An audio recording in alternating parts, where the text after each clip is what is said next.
Hey guys, welcome back to my channel. In the previous video, we looked at how we can schedule emails on bulk.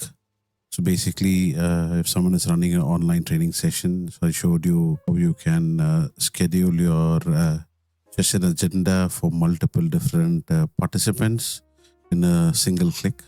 Basically, you give the schedule date, the subject of the email, and the content of the email, and you just click this button.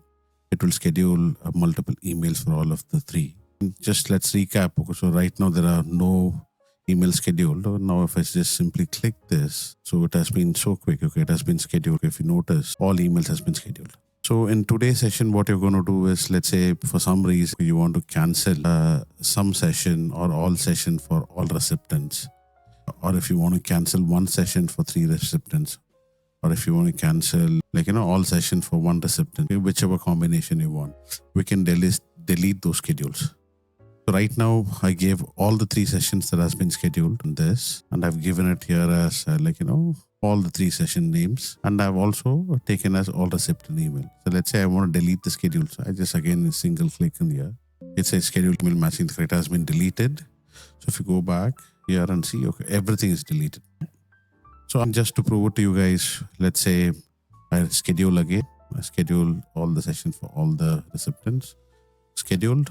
So you can go back here and see it has been scheduled. Now, let's say I just want to delete the session only for the first person. So that UG UK email. So I don't need these people. So what I do, I again click schedule. It basically schedule all the, it's going to delete all the schedules for this particular recipient.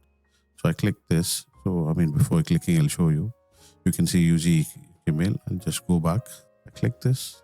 Schedule email matching the criteria has been deleted. If you go back, that UG UK email won't be there. See, this Excel-based VBA code is quite intuitive. We can utilize it to schedule and delete schedules so quickly. So this is a very useful tool, I would say, for anyone who wants to utilize this for their online training, or any kind of email scheduling or deleting, probably rescheduling. So I'll try and cover rescheduling probably in another session, probably tomorrow. For today, I think so what I showed you in deleting schedules has been useful for you. If you like this content, just please press the like button and hit the thumbs up and subscribe to my channel. And if you're looking for the sheet, you can go to the link in the description to download it and use it for your own use. Thanks for listening, guys. I'll see you with another video soon.